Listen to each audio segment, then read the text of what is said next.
Hello my dear students. आपको लॉकडाउन की वजह से जो पढ़ाई आपका बाधित हो रहा था, इस चीज़ को हम लोग ख़त्म करने के लिए ऑनलाइन क्लासेस का हम लोग व्यवस्था किए हुए हैं।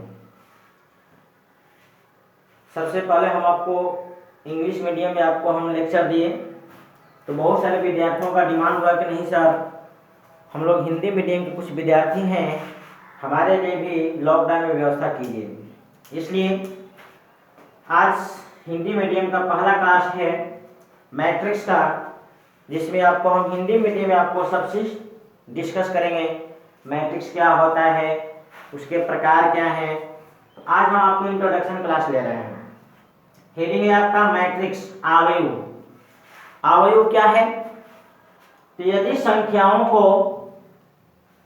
संख्याओं को सिंबल, एक बड़ा कोष्ठ का सिंबल है, छोटा कोष्ठ का सिंबल है, या इस प्रकार का सिंबल है, मॉडुलस का, डबल मॉडुलस का सिंबल एक तरह से है कि अंदर पंक्ति और स्तंभ के रूप में आयताकार सजावट को हम लोग आवयु कहते हैं।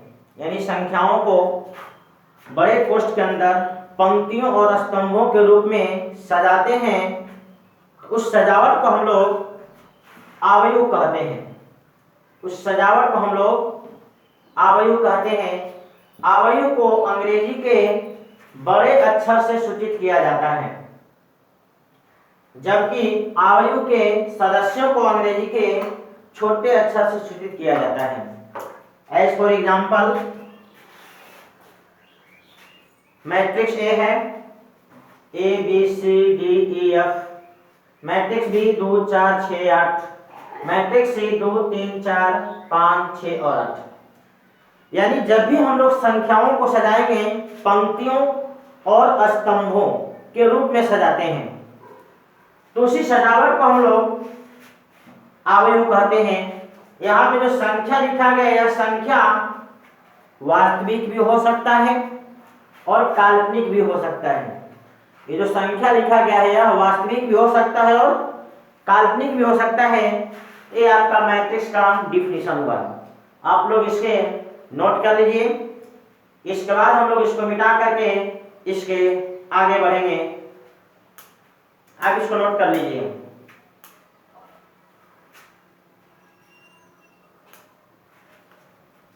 अगला टॉपिक है आपको आवयु ए की कोटि, ऑर्डर ऑफ मैट्रिक्स। किसी आवयु में पंक्तियों और स्तंभों के संख्या को आवयु का कोटि कहा जाता है। किसी आवयु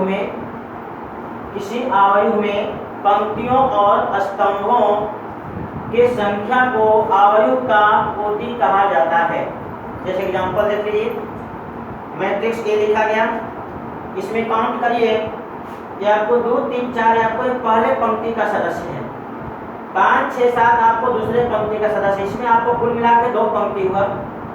स्तंभ काउंट करिए, पहला स्तंभ, दूसरा स्तंभ और तीसरा स्तंभ। इस प्रकार से हम लोग कह सकते हैं कि मैट्रिक्स में 2 पंक्ति है और 3 स्तंभ है, इसलिए आवयु का कोटि लिखेंगे 2 × 3। अगला मैट्रिक्स बी में पंक्तियों का संख्या देखेंगे तो 1 2 और 3, स्तंभों का संख्या 1 और 2, इसलिए आवयु बी का कोटि हुआ 3 × 2। आप यहाँ पे इसका रिजल्ट नहीं लिखेंगे। ऐसा नहीं कि 2 × 3 आप करके 6 कर दिए, तो आप यहाँ के बराबर में 6 लिख देते हैं, तो पंक्ति और स्तंभ का संख्या स्पष्ट नहीं हो पाएगा, इसलिए रिजल्ट नहीं। ये एक प्रकार का सिंबल है, इसे इसी प्रकार से ही लिखना होगा। और इसमें भी आपको ध्यान देना होगा, सबसे पहले पंक्ति का संख्या, बाद में स्तंभ का संख्या होना चाहिए। अगला एग्जांपल, मैट्रिक्स सी, इसमें आप काउंट करिए, 3 पंक्ति है, 1 2 और 3, और 3 स्तंभ भी है, 1 2 और 3, इसलिए इस आवयु, यहाँ पे आवयु सी है।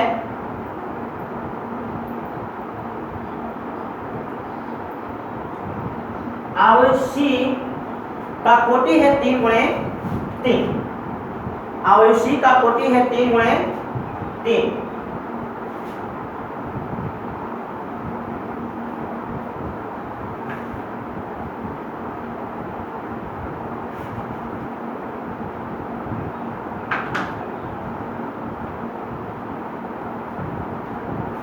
इस तरह से मान लीजिए एक मैट्रिक्स लिखा गया A B C D E F G H I J K और एल। आप काउंट करिए, इधर से इधर आपको पंक्ति कहलाता है, पंक्ति। और सदस्यों का स्थान कैसे, यहाँ होगा सबसे पहले पहला सदस्य, दूसरा सदस्य, तीसरा सदस्य, चौथा सदस्य, डॉट डॉट। आपको बहुत सारे सदस्य हो सकते हैं। और ऊपर से नीचे ये आपको कहलाता है स्तंभ।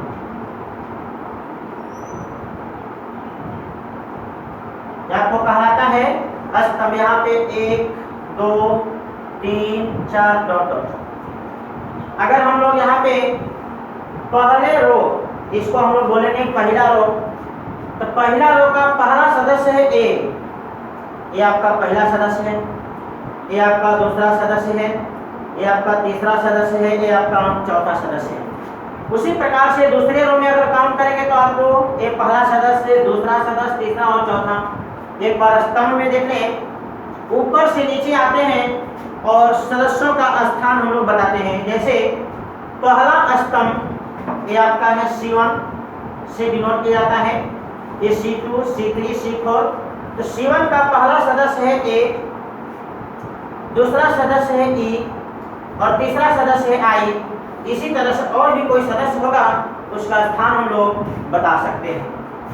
तो आप लोग यहाँ पे इस प्रकार से ध्यान देंगे कैसे हम लोग पंक्ति और स्तंभ को पता करते हैं।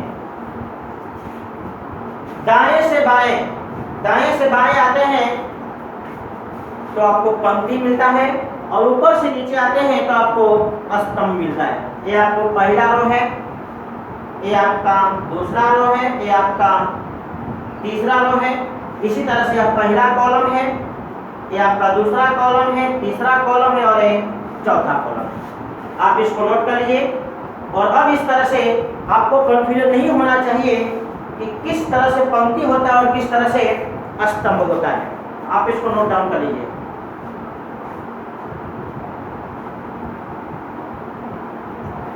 इसके बाद हम बताएंगे आपको आव्यूह का, दो आव्यूह का समानता।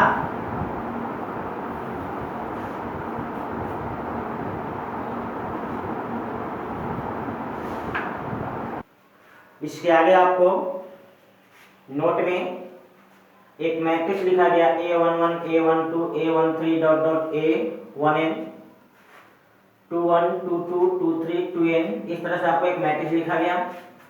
इसमें कुछ आपको महत्वपूर्ण बातें हैं, इनके बारे में आप समझ लीजिए। यहाँ इसके अंदर जो भी लिखा गया है इस बड़े कोष्ठ के अंदर, ये सभी आव्यूह ए के सदस्य हैं।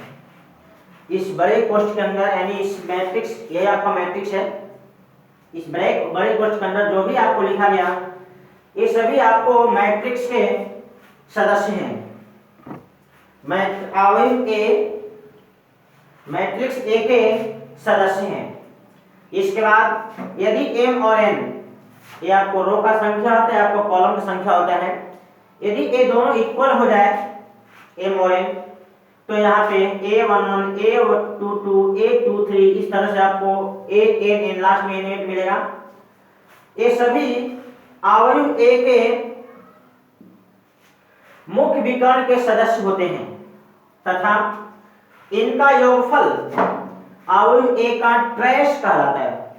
अगर इन सभी सदस्यों को हम लोग जोड़ देंगे तो उस योगफल को हम लोग आव्यूह ए का ट्रेस कहते हैं तथा उसे हम लोग TR और पोस्ट में ब्रैकेट A से सूचित करते हैं। और इसका वैल्यू होता है TRA बराबर A11 plus A22 plus A33 plus ANN। तो ये आपको इस मैट्रिक्स पे आपको दो नोट लिखा गया, आप इसको नोट कर लीजिए। इसके बाद हम और भी आपको इस पे नोट लिखवा रहे हैं, आप इसको नोट कर लीजिए। इसके आगे नोट नंबर 3, अवयव ए का कोटि m इंटू n है। कोटि के बारे में आपको बता रहे हैं, किसी मैट्रिक्स में कितने रो हैं और कितने कॉलम हैं, इनके संख्याओं को दर्शाना आपको कोटि कहलाता है। किसी मैट्रिक्स में कितने रो हैं, कितने कॉलम हैं, इनके संख्याओं को दर्शाना आपको कोटि कहलाता है। और आप इसको इसी रूप में लिखेंगे, m क्रॉस n के रूप में। एक तरह से आप इसको सिंबल समझ लेंगे, जहां m बताता है नंबर ऑफ रो यानी पंक्तियों की संख्या, और n बताता है स्तंभों की संख्या। तो आप इसमें काउंट करेंगे कितने पंक्ति हैं, कितने स्तंभ हैं। ये आपको पहला पंक्ति है, नीचे दूसरा पंक्ति, इसी प्रकार से तीसरा, चौथा, पांचवा, डॉट डॉट एमवा पंक्ति। ये आपको लास्ट में एमवा पंक्ति। स्तंभ काउंट करेंगे ऊपर से नीचे, पहला स्तंभ, दूसरा स्तंभ, तीसरा, इसी प्रकार से चौथा, पांचवा, छठवां, डॉट डॉट आपको एमवा तक गया है। यानी इस अवयव में m पंक्ति है और n स्तंभ है। पहले m का यानी पंक्तियों की संख्या लिखा जाता है और बाद में स्तंभों का संख्या लिखा जाता है। तो इस अवयव में m पंक्ति और n स्तंभ है, इसलिए इस अवयव का कोटि कहलाएगा m क्रॉस n। आप इसको इसी प्रकार से लिखेंगे, यह एक प्रकार का सिंबल है। दूसरा, अवयव a में सदस्यों की कुल संख्या, सदस्यों की कुल संख्या होता है mn। यानी यहाँ पे पंक्तियों और स्तंभों की संख्याओं को मल्टीप्लाई करके उसका रिजल्ट लिख देंगे तो वहां पे संख्या मिल जाएगा, उसमें कितने सदस्य हैं उसका संख्या मिल जाएगा। लेकिन यहाँ पे हम लोग मल्टीप्लाई करके इसका रिजल्ट नहीं लिखेंगे, क्योंकि रिजल्ट लिख देंगे तो उसके रिजल्ट में पंक्तियों और स्तंभों का संख्या छिप जाएगा। पांचवा नोट, अवयव ए को इतने जो हम लोग बड़े रूप में लिखे हैं, तो यहां लिखा गया अवयव ए को छोटे रूप में इस प्रकार से a बराबर ए आई जे कोष्ठ के अंदर m इंटू n के रूप में लिख सकते हैं।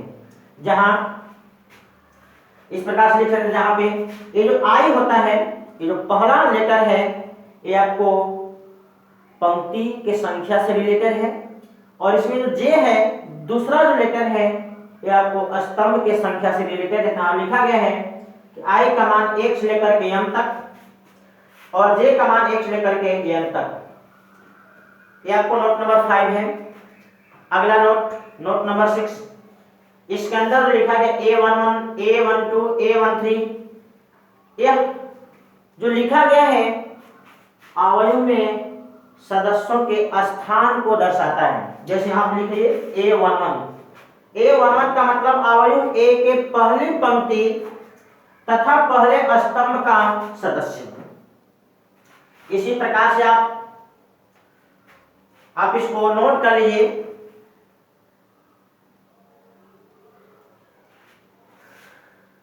इसी प्रकार से आप कुछ और भी एग्जाम्पल इस प्रकार के लिए देख सकते हैं।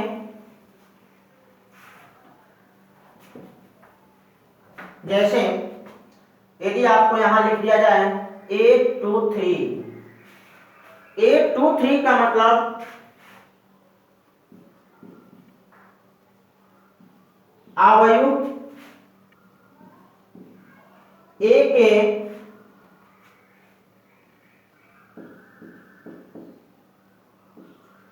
दूसरे पंक्ति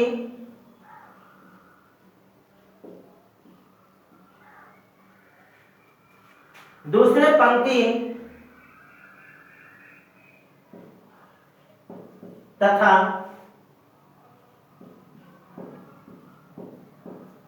तीसरे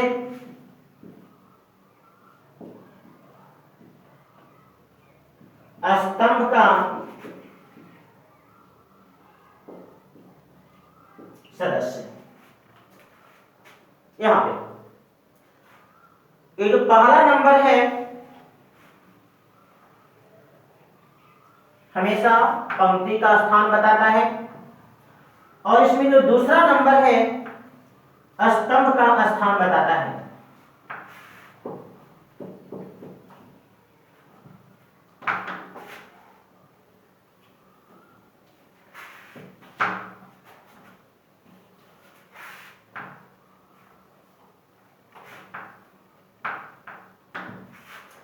इसी तरह से इन जनरल आप लिख सकते हैं ए आई जे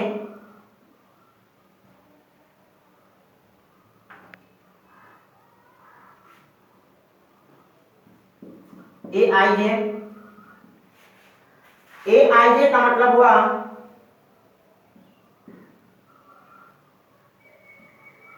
अवयव ए के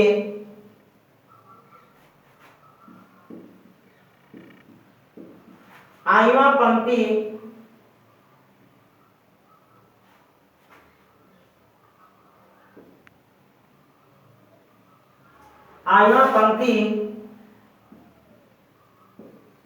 तथा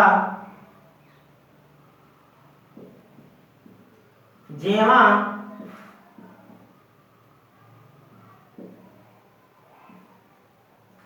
स्तंभ का सदस्य। यहाँ पे ये जो पहला लेटर आई जो है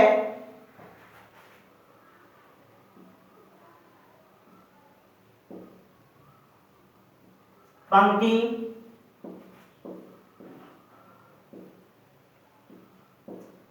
की संख्या को दर्शाता है और यहां जो दूसरा लेटर है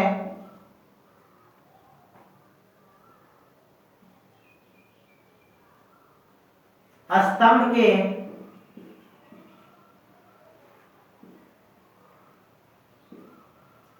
संख्या को दर्शाता है। इस प्रकार से हुआ मैट्रिक्स भी आपको कुछ नोट। इसके बाद आपको हम बता देते हैं, आप इसको नोट कर लेंगे, समय आपको दे देते हैं। यदि आप नोट नहीं कर पाए तो वीडियो को रोक करके उसको नोट कर लीजिए, तब आपको अगला स्पीच सुनिए।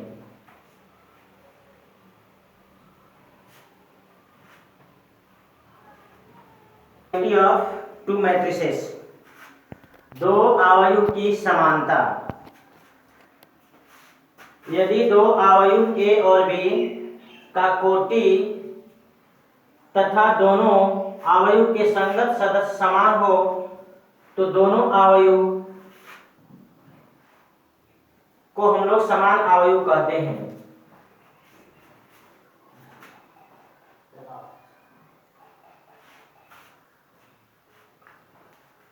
अर्थात एक अवयव ए बराबर ए I J M into N है और दूसरा अवयव बी आई जे पी गुणे क्यू है और ये दोनों इक्वल है। तो अगर ये दो अवयव ए और बी इक्वल है, आपको यहाँ शर्त लिखा गया कि दोनों का कोटि बराबर होना चाहिए। दोनों का कोटि बराबर होने के लिए रो का संख्या रो के बराबर और कॉलम का संख्या कॉलम के बराबर। देखिए आपको एम और पी बराबर है और एन और क्यू बराबर है, ये आपका शर्त है। इसके साथ साथ तथा साथ ही साथ ये जितने भी संगत सदस्य हैं ये सब के सब आपको बराबर होना चाहिए। A I J is equal to B I J for all I और जे। आई और जे के सभी मान के लिए ये दोनों संगत सदस्य हमेशा बराबर होना चाहिए। ये आपको है दो अवयव की समानता का कंडीशन। इस पे हम लोग कुछ एग्जांपल देख लें।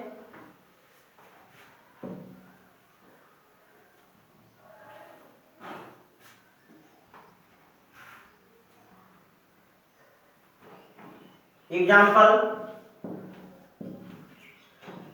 ए बराबर A11 A12 21 22 और मैट्रिक्स बी है B11 B12 B21 और B22। ए और बी दो मैट्रिक्स है। यदि ए बराबर बी है, यदि ए बराबर बी है तो ये तभी संभव होगा जब दोनों का कोटि बराबर होगा।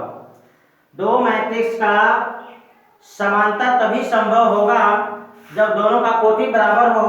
इसके साथ साथ सभी संगत सदस्य बराबर होना चाहिए। तो यहाँ पे आपको मिलेगा शर्त A11 B11 के बराबर, A21 B21 के बराबर, A12 B12 के बराबर, A22 B22 के बराबर। यानी दो मैट्रिक्स यदि इक्वल है तो उसका कोटि बराबर होना चाहिए, इसके साथ साथ सभी संगत सदस्य बराबर होना चाहिए। जैसे कि इसमें हम लोग क्वेश्चन कर रहे हैं, इसको नोट कर लीजिए आप लोग।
देखिए आपको एक सवाल है, यदि मैट्रिक्स ए और बी समान अवयव है तो एक्स वाई जेड का मान बताएं।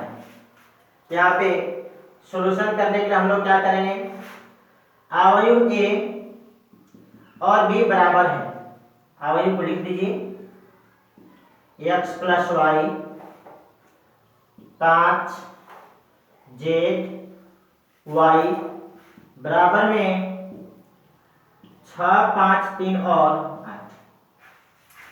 देखिए इन दोनों को बराबर करना है तो देखिए x प्लस वाई का मान 6 के बराबर होगा, x प्लस वाई बराबर 6, 5 बराबर 5 तो है ही, z बराबर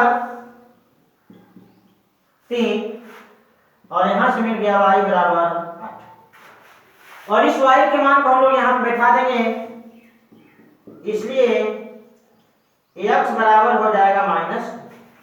आपका रिजल्ट हो गया x बराबर -2, y बराबर 8 और z बराबर 3। यानी जब भी आपको दो मैट्रिक्स के समानता से सवाल होगा तो इसके संगत सदस्यों को हम लोग इक्वल करके समीकरण बना लेंगे, और इन सभी समीकरण को जब हल करेंगे तो आपको उसमें जितने भी वेरिएबल होंगे सबका मान निकल जाएगा। डिस्कस करेंगे अवयव के प्रकार, टाइप ऑफ मैट्रिक्स। तो टाइप ऑफ मैट्रिक्स में आपको पहला टाइप है पंक्ति अवयव, जिसको इंग्लिश में कहते हैं रो मैट्रिक्स। रो मैट्रिक्स का डिफिनेशन है वैसा अवयव जिसमें पंक्ति का संख्या 1 हो।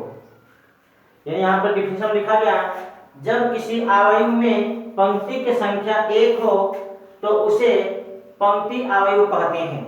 जैसे आप एग्जांपल देख लीजिए, एक मैट्रिक्स ए लिखा गया जिसमें पंक्तियों का संख्या अगर काउंट करेंगे तो यह 1 होगा और स्तंभों का संख्या 3 है, यानी यह 1 गुणे 3 का मैट्रिक्स है। दूसरा एग्जांपल भी, इसमें आपको पंक्ति का संख्या 1 है और स्तंभ का संख्या 2 है, और इसमें आप देखेंगे तो 1 गुणे 1 है। यानी इन तीनों एग्जांपल में पंक्तियों का संख्या हमेशा 1 है, 1 1 1। स्तंभों का संख्या 1 भी हो सकता है, 2 भी हो सकता है, 3 भी हो सकता है, 4 भी हो सकता है। यानी स्तंभों की संख्या से हमें कोई लेना देना नहीं है, बस मैट्रिक्स में हमें देखना है कि नंबर ऑफ रो कितने, यानी पंक्तियों का संख्या कितना है। तो ऐसा मैट्रिक्स जिसमें केवल एक ही पंक्ति हो उसे हम लोग कहते हैं पंक्ति अवयव। सेम इसी प्रकार से अवयव का दूसरा प्रकार है स्तंभ अवयव, जिसको इंग्लिश में कहते हैं कॉलम मैट्रिक्स।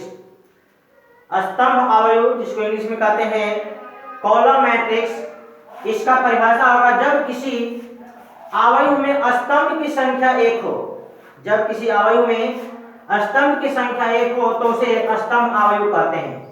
इससे पहले वाले में पंक्ति का संख्या एक था तो पंक्ति अवयव, जब यहाँ पे स्तंभ का संख्या एक है तो इसे हम लोग कहेंगे स्तंभ अवयव। एग्जाम्पल भी आपको उसी प्रकार से क्लियर है।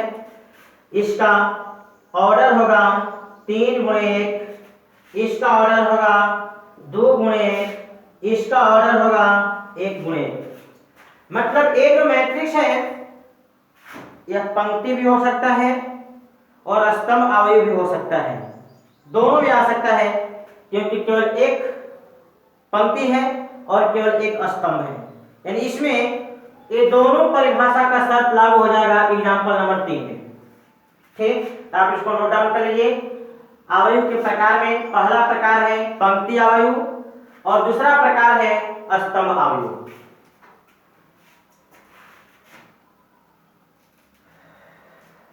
इसी प्रकार से और भी आपको तीसरा प्रकार है क्षैतिज अवयव, इसको इंग्लिश में कहते हैं हॉरिजॉन्टल मैट्रिक्स। इसका परिभाषा है एक अवयव ए जो लिखा गया a बराबर a i n गुणे n को क्षैतिज अवयव कह सकते हैं यदि पंक्ति की संख्या स्तंभ की संख्या से कम हो, अर्थात a छोटा है n से। इस पे एग्जांपल देखिए, मैट्रिक्स A लिखा गया 2 4 6 8 9 10। आप इसमें देख लीजिए 2 रो और 3 कॉलम है। स्तंभ आपका 3 है और पंक्ति आपका 2 है, तो पंक्ति का संख्या स्तंभ की संख्या से कम है। दूसरा एग्जांपल,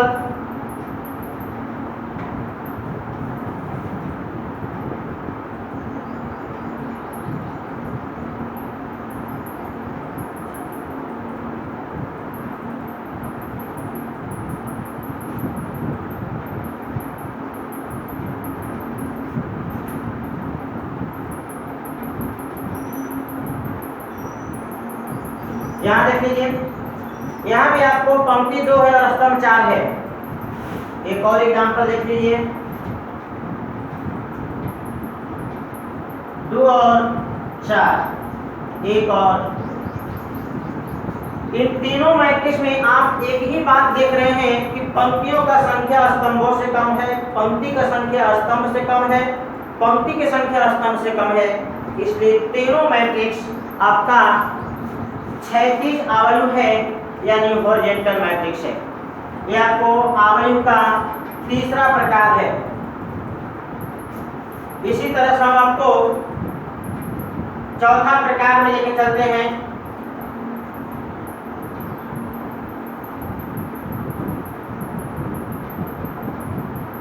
चौथा प्रकार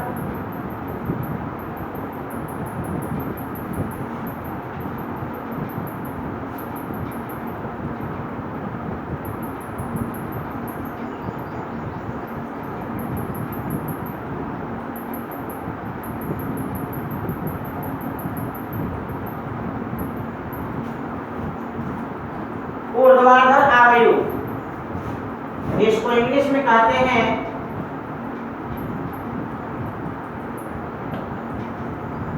वर्टिकल मैट्रिक्स। इसमें बस थोड़ा सा चेंजिंग है, जैसे हम लोग यहाँ पे कह रहे थे कि रो का संख्या स्तंभ से कम, यहाँ पे कम नहीं अधिक हो जाएगा। एक चीज आपका बदल जाएगा और यहाँ पे ऊर्ध्वाधर अवयव,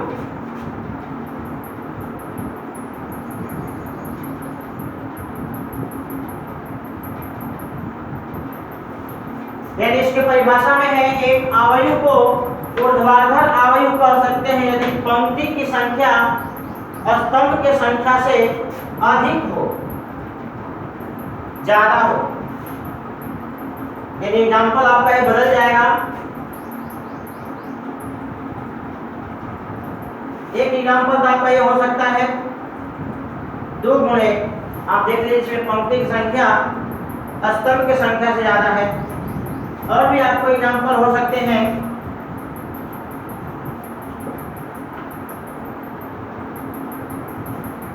दूसरा एग्जाम्पल अवयव भी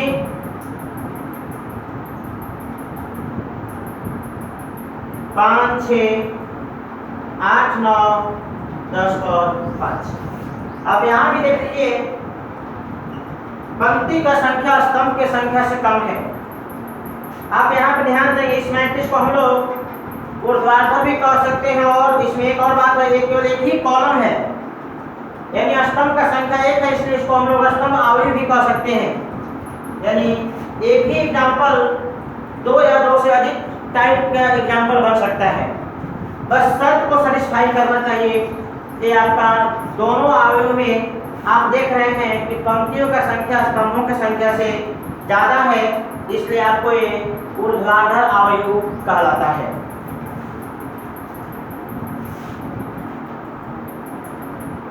पांचवा टाइप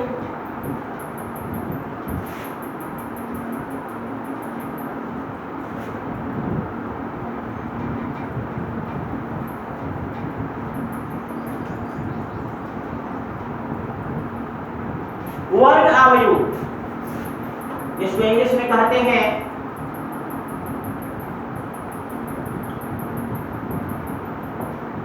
स्क्वायर मैट्रिक्स। इसका परिभाषा होगा एक अवयव ए को वर्ग मैट्रिक्स कह सकते हैं यदि पंक्तियों की संख्या और स्तंभों का संख्या बराबर हो। पंक्तियों की संख्या स्तंभों की संख्या के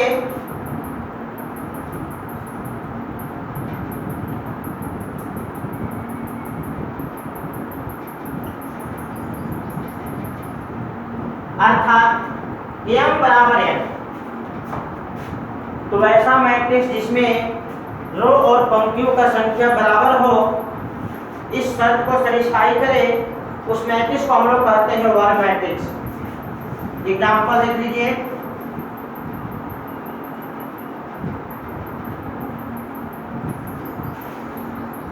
मैट्रिक्स ए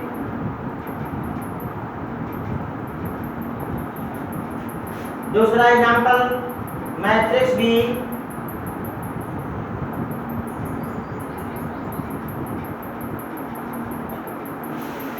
तीसरा एग्जाम्पल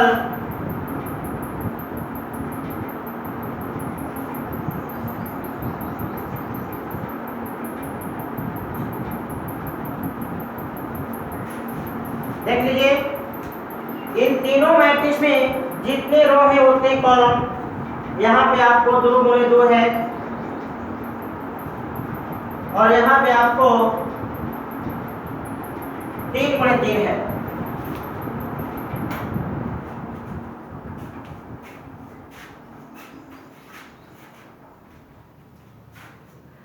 अगला टाइप है आपका वर्ग मैट्रिक्स, जिसको इंग्लिश में हम लोग कहते हैं स्क्वायर मैट्रिक्स। इसकी परिभाषा है एक अवयव ए आई जे एम एन को वर्ग अवयव कह सकते हैं यदि पंक्ति की संख्या स्तंभों की संख्या के बराबर हो, अर्थात m बराबर n हो। ये 3 एग्जाम्पल आपको लिखा गया है। इन तीनों एग्जाम्पल में आप एक बात देखेंगे कि जितने रो है उतने ही कॉलम है, जितने रो है उतने ही कॉलम है। अवयव का छठवां प्रकार है विकर्ण अवयव, डायगोनल मैट्रिक्स। इसका परिभाषा लिख लीजिए,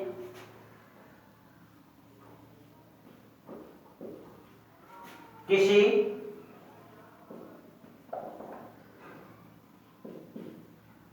वर्ग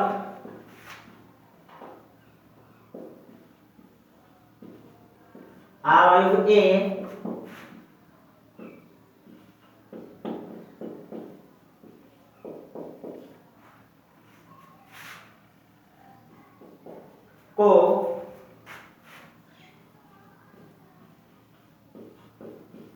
विकर्ण अवयव कह सकते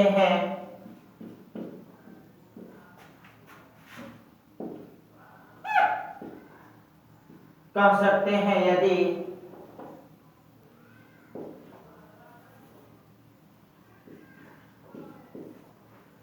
मुख्य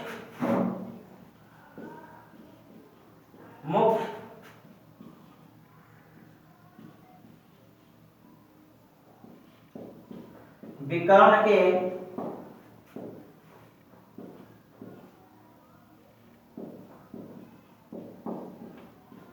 सदस्यों को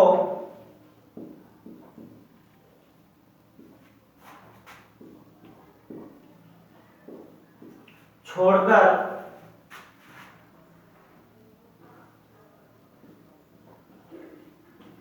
बाकी सभी सदस्य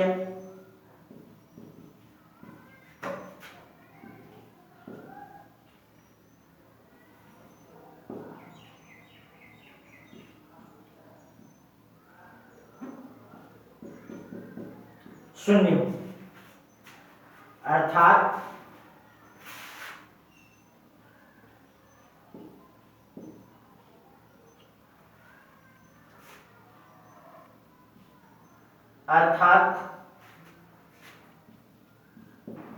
Aij 0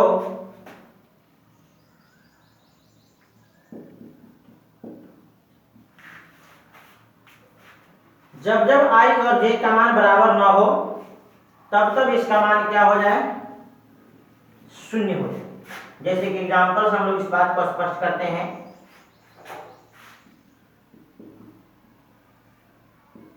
2 0 0 0 5 0 0 0 और 8 3 गुणे एक मैट्रिक्स है, वर्ग मैट्रिक्स है जिसमें रो और कॉलम बराबर है। यहाँ शर्त यही है कि आपको कहलाता है मुख्य विकर्ण, तो मुख्य विकर्ण को छोड़कर के बाकी सभी सदस्य शून्य हैं। मुख्य विकर्ण को छोड़कर बाकी सभी सदस्य शून्य है, तो इसे हम लोग कहेंगे डायगोनल मैट्रिक्स। ये मैथमेटिकल परिभाषा में लिख लीजिए। जिस सदस्य के स्थान में i और j बराबर ना हो, यानी रो का संख्या कॉलम की संख्या बराबर ना हो, तो वैसे सदस्य का मान शून्य होना चाहिए। जैसे इसके स्थान में देखें i का मान 1 है, j का मान 2 है, तो i और j का मान बराबर नहीं है। यहाँ पे 1 और 3 है, यहाँ पे 2 और 1 है, 3 और 1 है, 2 और 3 और 2 है, इसमें 2 और 3 है। तो जब जब पंक्ति का संख्या स्तंभ के संख्या से बराबर नहीं होगा, उस जगह का सदस्य शून्य होगा और मुख्य विकर्ण के सदस्य आपको शून्य नहीं होंगे। ये है आपका विकर्ण अवयव। नोट कर लीजिए। है आपका अदिश अवयव, स्केलर मैट्रिक्स।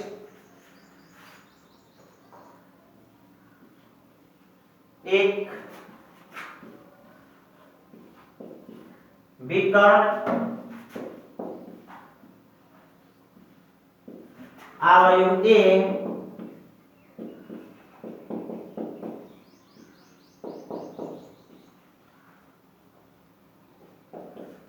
को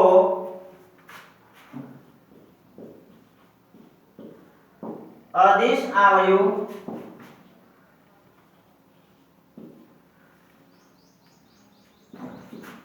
कह सकते हैं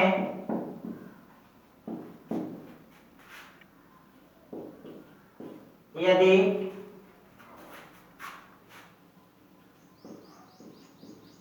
मुख्य विकर्ण के सभी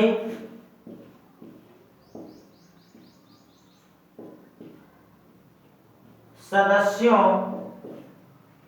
का मान एक समान हो, एक समान हो।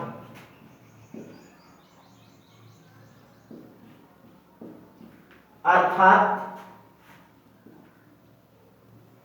Aij is equal to K, I बराबर J।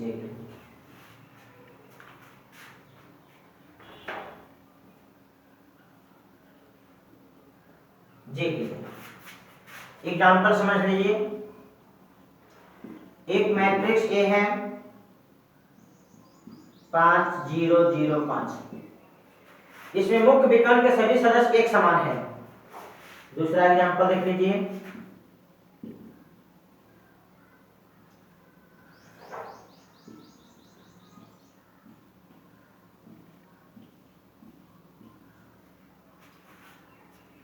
यहां भी आपको मुख्य विकर्ण के सभी सदस्य एक समान है।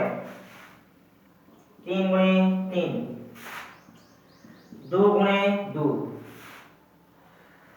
इस तरह से आपको जब मुख्य विकर्ण के सभी सदस्य एक समान होते हैं तो उसको हम लोग कहते हैं अदिश अवयव। अगला आपका प्रकार है 8वां।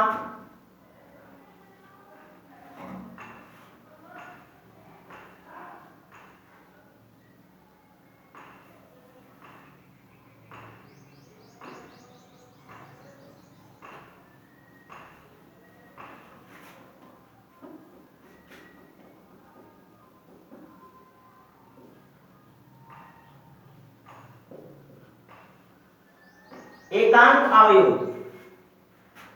इसी को हम लोग दूसरा कहते हैं तत्समक अवयव। एकांक अवयव या तत्समक अवयव, इसका परिभाषा है एक विकर्ण अवयव ए को हम लोग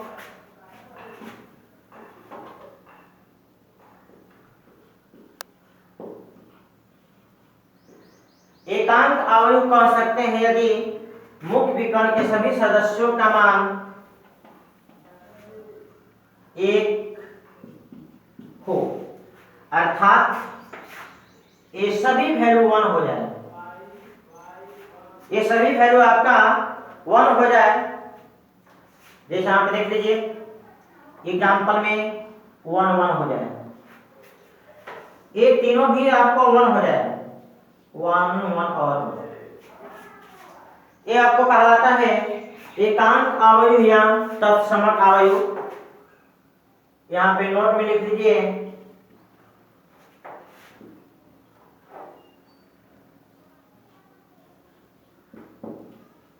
एकांक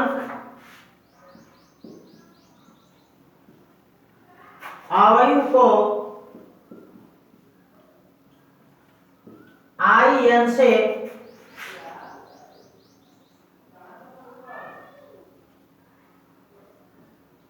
सूचित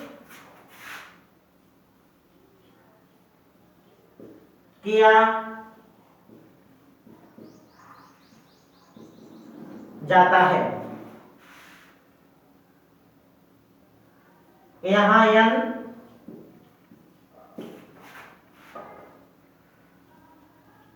कोटि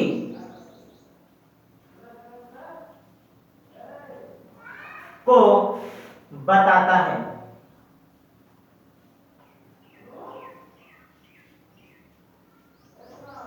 यहां n जो है कोटि को बताता है। एकांक अवयव एक ऐसा विकर्ण अवयव जिसमें सभी विकर्ण के सदस्यों का मान 1 हो जाए, वैसे अवयव को हम लोग कहते हैं एकांक अवयव। और इसको हम लोग IN से सूचित करते हैं। जैसे इसको लिख सकते हैं I2, इसको लिख सकते हैं I3।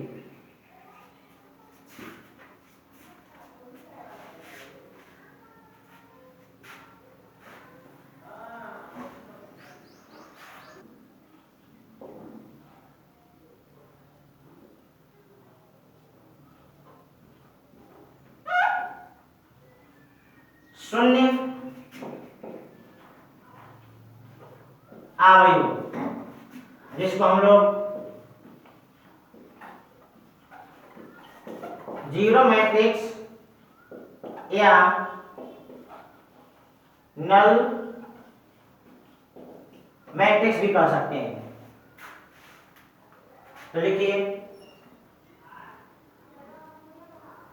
यदि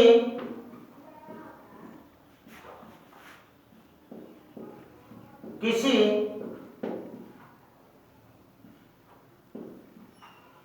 अवयव के सभी सदस्य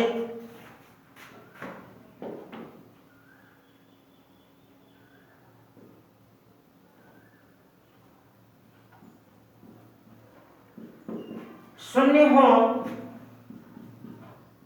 तो उसे शून्य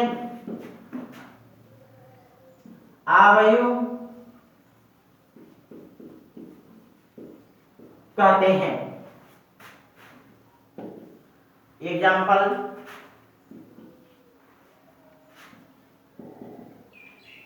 तो चीज और इसमें लिख लीजिए तथा इसे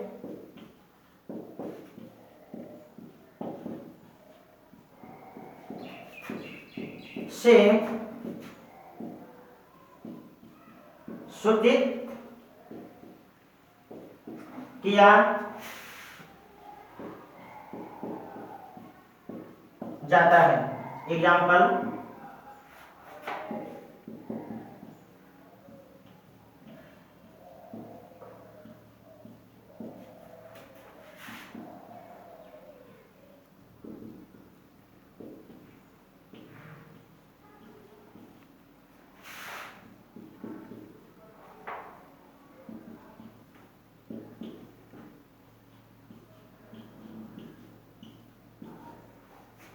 ये जितने भी मैट्रिक्स हैं, इन सभी मैट्रिक्स में ऑल एलिमेंट्स आर शून्य। सभी सदस्य क्या है? शून्य है। जब सभी सदस्य किसी मैट्रिक्स के शून्य हो तो उसे हम लोग कहते हैं शून्य अवयव, जीरो मैट्रिक्स, या इंग्लिश में इसको कहते हैं हम लोग नल मैट्रिक्स। ठीक है, ये हो गया आपको 9वां प्रकार, ट्रायंगुलर मैट्रिक्स। हिंदी में इसको कहते हैं त्रिभुजीय अवयव। इसमें दो टाइप होता है, ऊपरी त्रिभुजीय अवयव जिसको कहते हैं अपर ट्रायंगुलर मैट्रिक्स, और दूसरा होता है निचली त्रिभुजीय अवयव जिसको इंग्लिश में कहते हैं लोअर ट्रायंगुलर मैट्रिक्स। तो सबसे पहले हम लोग अपर ट्रायंगुलर मैट्रिक्स देख लेते हैं, ऊपरी त्रिभुजीय अवयव।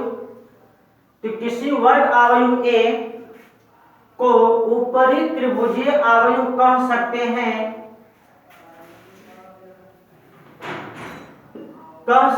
यदि मुख्य विकर्ण के नीचे का सभी सदस्य शून्य हो, अर्थात ए आई जे शून्य हो सभी मान के लिए। इसका मतलब होता है सभी मान के लिए आई और जे। जब आई जे से बड़ा होगा वैसे सभी मान के लिए ए आई जे आपका शून्य होना चाहिए। जैसे एग्जांपल देख लीजिए,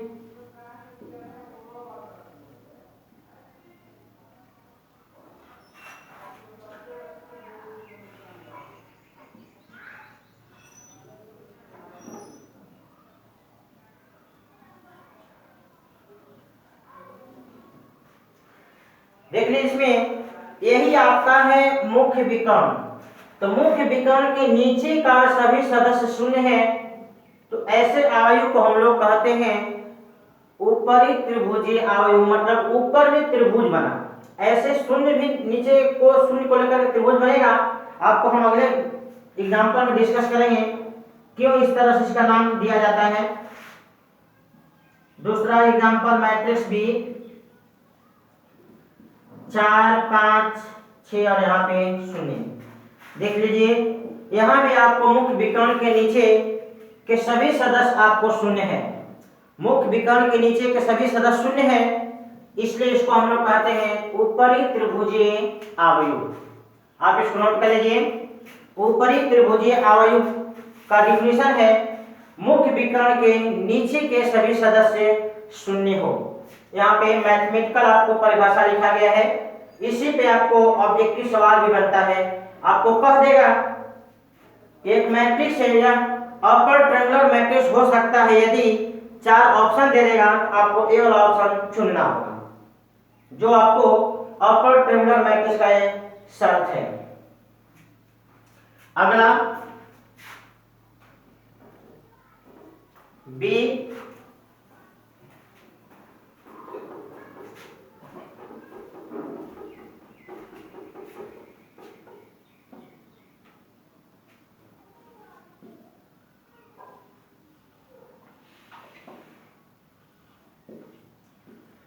निचली त्रिभुजीय आव्यूह। बस डिफिनेशन में थोड़ा सा फर्क होगा। किसी वर्ग आव्यूह को निचली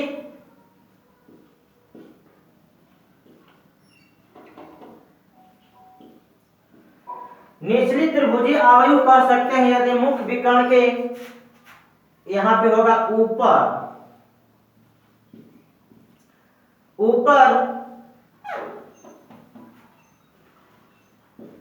ऊपर के सभी सदस्य शून्य हो, अर्थात ये शर्त आपका बदल जाएगा। जब i का मान j से कम होगा तो ऐसे सदस्यों का मान आपका शून्य होना चाहिए। जैसे कि एग्जाम्पल आपको एक चेंज हो जाएगा।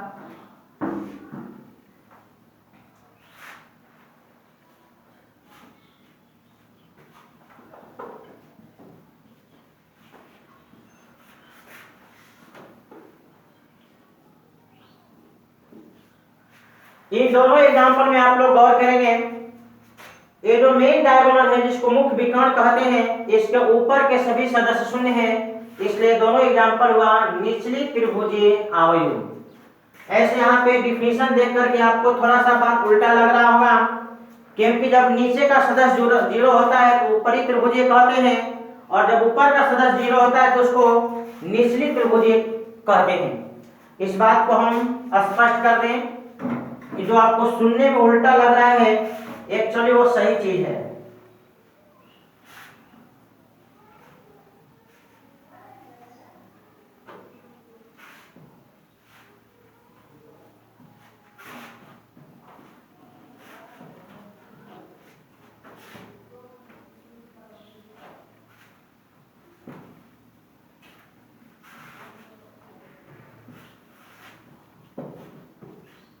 देख लीजिए एग्जाम्पल में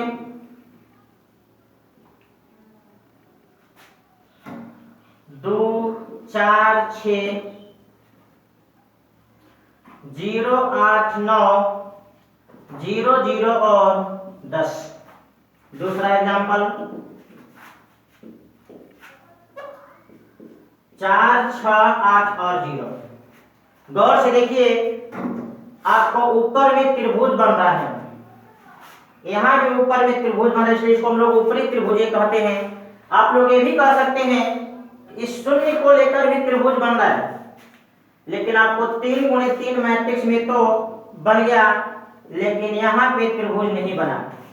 लेकिन ऊपर में हमेशा त्रिभुज बनता है। जब मुख्य विकर्ण के नीचे के सदस्य जीरो होते हैं तो ऊपर में यहाँ भी त्रिभुज बना, यहाँ भी त्रिभुज बना, लेकिन जीरो को लेकर के यहाँ त्रिभुज बना और यहाँ त्रिभुज नहीं बना। इसलिए हम लोग इसको ऊपरी त्रिभुजीय कहते हैं, क्योंकि मुख्य विकर्ण के नीचे के सदस्य जब जीरो होते हैं तो ऊपर में हमेशा त्रिभुज बनता है। ये हो गया आपको अपर ट्रायंगुलर मैट्रिक्स।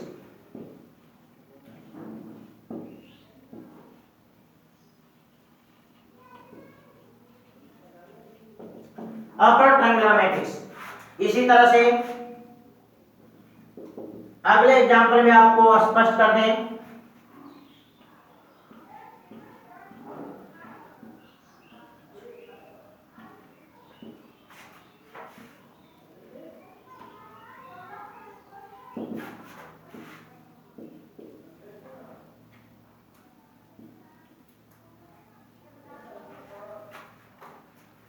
यहां देख लीजिए, सेम वही शर्त है, नीचे में त्रिभुज बना, यहां भी नीचे में त्रिभुज बना।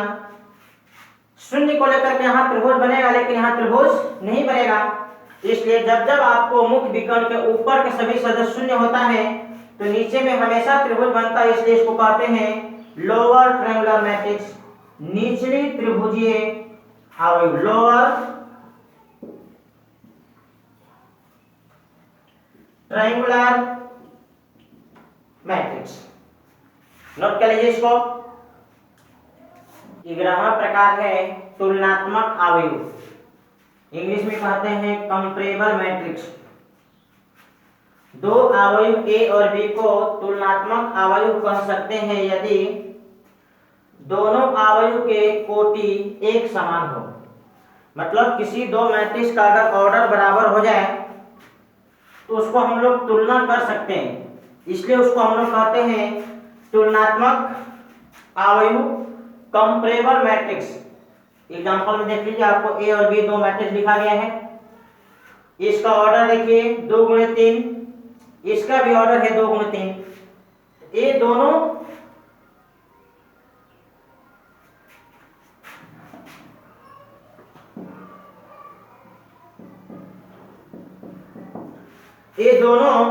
तुलनात्मक अवयव है, क्योंकि ये दोनों तुलनात्मक अवयव है क्योंकि दोनों का कोटि एक समान है। लेकिन वहीं पे यहां देखेंगे मैट्रिक्स सी और डी, तो सी का ऑर्डर हो गया 2 × 3 और इसका ऑर्डर हो गया 3 × 2। ये दोनों तुलनात्मक अवयव नहीं है क्योंकि इन दोनों का कोटि एक समान नहीं है।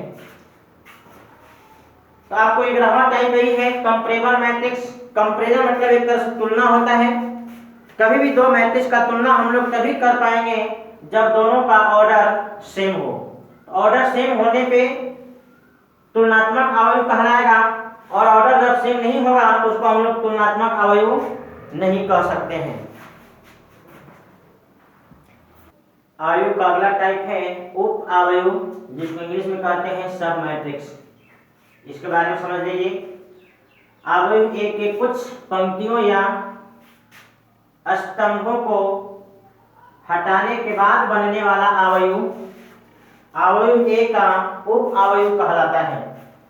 अवयव ए के कुछ पंक्तियों या स्तंभों को हटाने के बाद बनने वाला अवयव ए का उप अवयव कहलाता है। जैसे एग्जांपल सामने आपको दिख रहा है, एक अवयव लिखा गया, इसका ऑर्डर है आपका 3 × 4।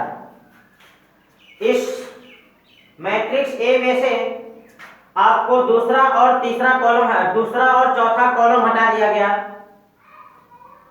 इस अवयव से दूसरा और चौथा कॉलम हटा दिया गया, इसके बाद जो बना ये आपको उप अवयव कहलाएगा। दूसरा, इस अवयव में से दूसरा रो और तीसरा कॉलम हटा दिया गया। इस अवयव में से दूसरा रो और तीसरा कॉलम हटा दिया गया, ये जो नया मैट्रिक्स बना इसको हम लोग इसका उप अवयव कहेंगे। इस तीसरे एग्जांपल में देखिए, इस अवयव में से चौथा कॉलम हटा दिए। इस प्रकार से इसके बहुत सारे उप अवयव बन सकते हैं। यहाँ जो भी आपको 3 को हम बना के दिखलाए हैं, ये सभी अवयव ए के उप अवयव हैं, क्योंकि अवयव ए में से कुछ पंक्ति या कुछ स्तंभ को हटा करके बनाया गया है।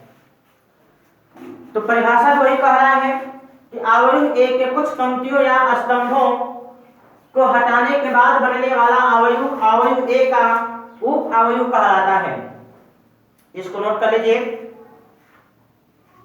13वां प्रकार है आपका आवर्ती अवयव, इंग्लिश में कहते हैं पीरियोडिक मैट्रिक्स। यदि कोई वर्ग अवयव ए संबंध a के पावर k+1 बराबर a को संतुष्ट करता है तो a को k आवर्तनांक का आवर्ती अवयव कहते हैं, जहां k सबसे छोटा धनात्मक पूर्णांक संख्या होता है। कोई वर्ग अवयव अगर इस संबंध को संतुष्ट करता है तो उस मैट्रिक्स ए को हम लोग k आवर्तनांक का आवर्ती अवयव कहते हैं। इसको इंग्लिश में कहते हैं फंडामेंटल पीरियड, जहां पे k सबसे छोटा धनात्मक संख्या होता है। जैसे कि एग्जांपल लिख लीजिए, मैट्रिक्स ए लिखा गया है। मैट्रिक्स ए में है 2 -3 -5 1 4 और 5 1 -3 और -4। अगर इस मैट्रिक्स पर 1 प्लस 1 यानी पावर 2 कर दिया जाए तो यह खुद के बराबर हो जाएगा। इसका मतलब इस रिलेशन के अनुसार k का मान निकल गया हमें 1। इसलिए अवयव A का फंडामेंटल पीरियड मतलब आवर्तनांक, अवयव A का आवर्तनांक बराबर कितना है 1। तो ऐसा अवयव जो आवर्ती हो, आवर्ती मतलब रिपीट, पुनरावृत्ति का सेंस होता है, तो यहाँ पे आपको जब 2 बार गुणा करने से आपका पुनः वही मैट्रिक्स मिल जाएगा। मतलब एक मैट्रिक्स पहले का और एक बार और गुणा किया गया तो एक के बाद रिपीट कर जाता है, इसलिए आपको ये आवर्ती अवयव है और इसका आवर्तनांक है 1। अवयव इंग्लिश में नीलपोटेंट मैट्रिक्स, नीलपोटेंट मैट्रिक्स। इसके बाद को समझ लीजिए, किसी वर्ग अवयव A को p घात का शून्यभावी अवयव कह सकते हैं यदि a to the power p बराबर 0, जहां p आपको धनात्मक पूर्णांक संख्या है।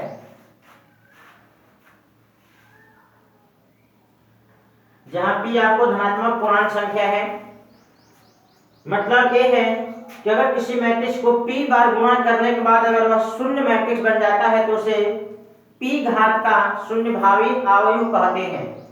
जैसे एग्जांपल में मैट्रिक्स A आपको दिख रहा है, इस मैट्रिक्स को यदि हम लोग पावर 3 कर दें यानी 3 बार गुणा कर दें तो यह शून्य मैट्रिक्स बन जाएगा।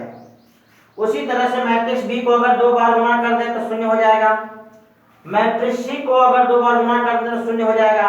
तो यहाँ पे मैट्रिक्स A को 3 घात का शून्यभावी अवयव कहेंगे, मैट्रिक्स B को 2 घात का शून्यभावी अवयव कहेंगे तथा मैट्रिक्स C को 2 घात का शून्यभावी अवयव कहेंगे। शून्यभावी अवयव क्या है? वैसा वर्ग अवयव जिस पर जितना पावर दिया जाए और उतना पावर देने के बाद अगर वह शून्य हो जाए। जैसे अवयव A पर p पावर देने के बाद यदि वह शून्य अवयव बन जाए तो अवयव A को p घात का शून्यभावी अवयव कहते हैं। जैसे यहाँ पे A पे पावर 3 है, यह शून्य बन गया, यह 3 घात का शून्यभावी है। B पे पावर 2 है और यह शून्य हो गया, इसलिए 2 घात का शून्यभावी है। इसी प्रकार अवयव C 2 घात का शून्यभावी अवयव है। अवयव इंग्लिश में नीलपोटेंट मैट्रिक्स, नीलपोटेंट मैट्रिक्स। इसके बाद को समझ लीजिए, किसी वर्ग अवयव A को p घात का शून्यभावी अवयव कह सकते हैं यदि a to the power p बराबर 0, जहां p आपको धनात्मक पूर्णांक संख्या है। जहां p आपको धनात्मक पूर्णांक संख्या है, मतलब ये है कि अगर किसी मैट्रिक्स को p बार गुणा करने के बाद अगर वह शून्य मैट्रिक्स बन जाता है तो उसे p घात का शून्यभावी अवयव कहते हैं। जैसे एग्जांपल में मैट्रिक्स A आपको दिख रहा है, इस मैट्रिक्स को यदि हम लोग पावर 3 कर दें यानी 3 बार गुणा कर दें तो यह शून्य मैट्रिक्स बन जाएगा। उसी तरह से मैट्रिक्स B को अगर 2 बार गुणा कर दें तो शून्य हो जाएगा, मैट्रिक्स C को अगर 2 बार गुणा कर दें तो शून्य हो जाएगा। तो यहाँ पे मैट्रिक्स A को 3 घात का शून्यभावी अवयव कहेंगे, मैट्रिक्स B को 2 घात का शून्यभावी अवयव कहेंगे तथा मैट्रिक्स C को 2 घात का शून्यभावी अवयव कहेंगे। शून्यभावी अवयव क्या है? वैसा वर्ग अवयव जिस पर जितना पावर दिया जाए और उतना पावर देने के बाद अगर वह शून्य हो जाए। जैसे अवयव A पर p पावर देने के बाद यदि वह शून्य अवयव बन जाए तो अवयव A को p घात का शून्यभावी अवयव कहते हैं। जैसे यहाँ पे A पे पावर 3 है, यह शून्य बन गया, यह 3 घात का शून्यभावी है। B पे पावर 2 है और यह शून्य हो गया, इसलिए 2 घात का शून्यभावी है। इसी प्रकार अवयव C 2 घात का शून्यभावी अवयव है। अवयव का 15वां प्रकार है वर्ग सम अवयव, इंग्लिश में कहते हैं आइडेम्पोटेंट मैट्रिक्स। किसी वर्ग अवयव ए को वर्ग सम अवयव कह सकते हैं यदि ए स्क्वायर बराबर ए हो। एग्जांपल देख लीजिए, एक मैट्रिक्स लिखा गया जिसको हम लोग 2 बार गुणा कर दें तो खुद के बराबर हो जाएगा।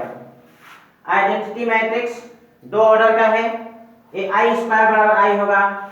आइडेंटिटी मैट्रिक्स आपको 3 ऑर्डर का है, यहाँ भी आई स्क्वायर बराबर आई होगा।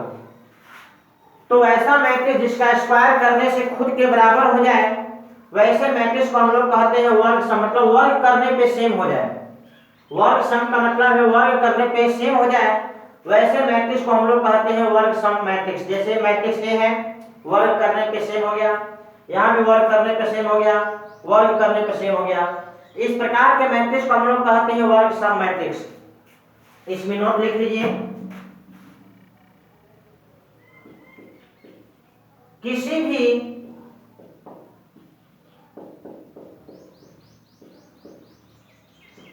कोटि का एकांक अवयव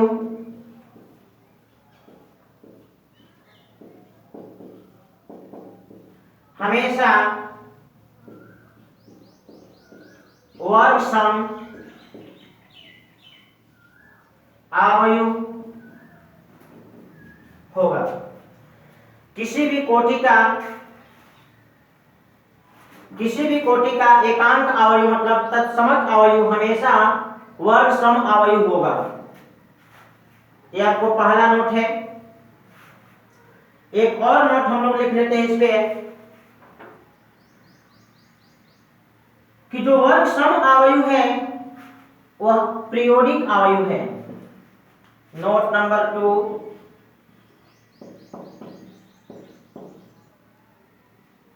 वर्ग सम अवयव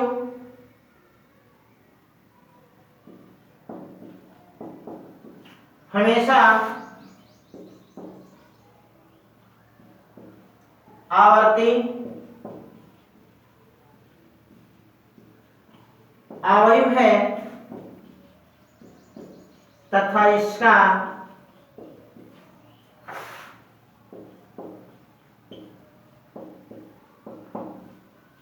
आवर्तनांक 1 होता है। वर्ग सम अवयव हमेशा आवर्ती अवयव होता है तथा इसका आवर्तनांक 1 होता है। आप इसको नोट कर लीजिए। और अवयव का अगला टाइप है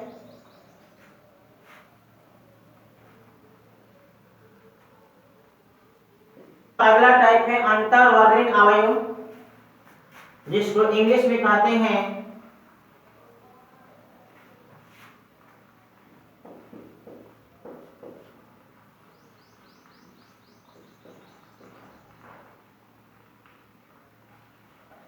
इनवॉल्यूटरी मैट्रिक्स।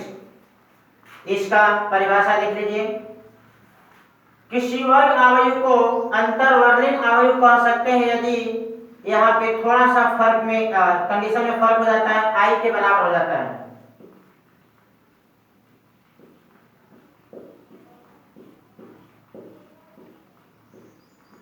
अंतर्वर्णीय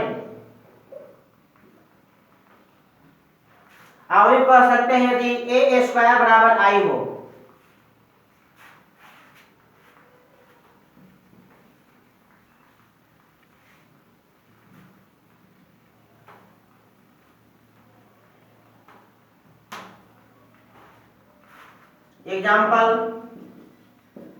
एग्जाम्पल तो आपको यहां भी सेट कर जाएगा।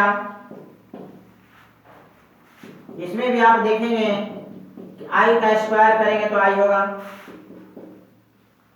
दूसरा एग्जाम्पल आप 3 ऑर्डर का भी ले सकते हैं।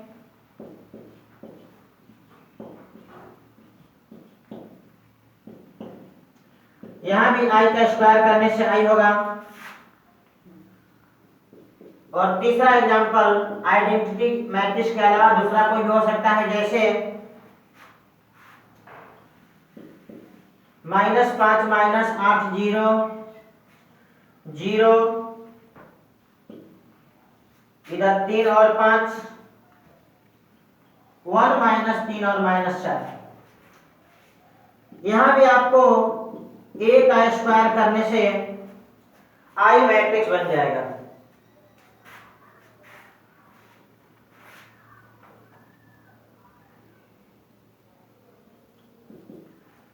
यहां भी आपको a का स्क्वायर करने से आई मैट्रिक्स बन जाएगा। इस मैट्रिक्स को हम लोग कहते हैं अंतर्वर्णीय मैट्रिक्स, वैसा मैट्रिक्स जिसका वर्ग करने पे आई हो जाए। ये आइडेंटिटी मैट्रिक्स कवर करने से आई हो जाता है, इसलिए आइडेंटिटी मैट्रिक्स हमेशा आपको अंतर्वर्णीय है। तो आइडेंटिटी मैट्रिक्स के अलावा भी आपको कुछ मैट्रिक्स है जो अंतर्वर्णीय हो सकता है, जो इस कंडीशन के अंतर्गत आएगा। इसका हम लोग एक नोट लिख सकते हैं, किसी भी कोटि का एकांक अवयव हमेशा वह वर्ग सम भी होता है और अंतर्वर्णीय भी होता है।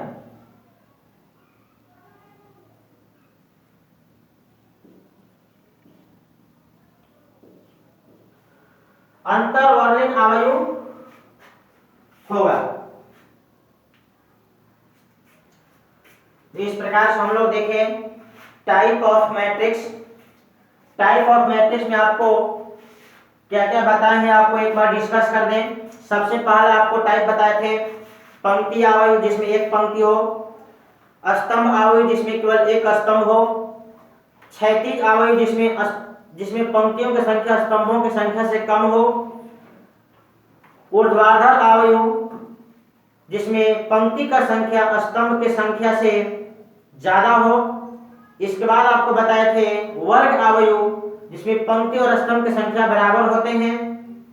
इसके बाद आपको अगला टाइप था विकर्ण अवयव।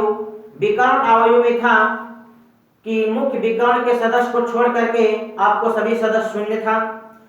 उसी विकर्ण अवयव में मुख्य विकर्ण के सभी सदस्य अगर एक बराबर हो जाएंगे तो उसे हम लोग कहेंगे अदिश अवयव। और यदि मुख्य विकर्ण के सभी सदस्यों का मान अगर एक हो जाए 1, तो उसको हम लोग कहेंगे एकांक या तत्समक अवयव। फिर इसके बाद था शून्य अवयव, वैसा अवयव जिसके सभी सदस्य शून्य हो।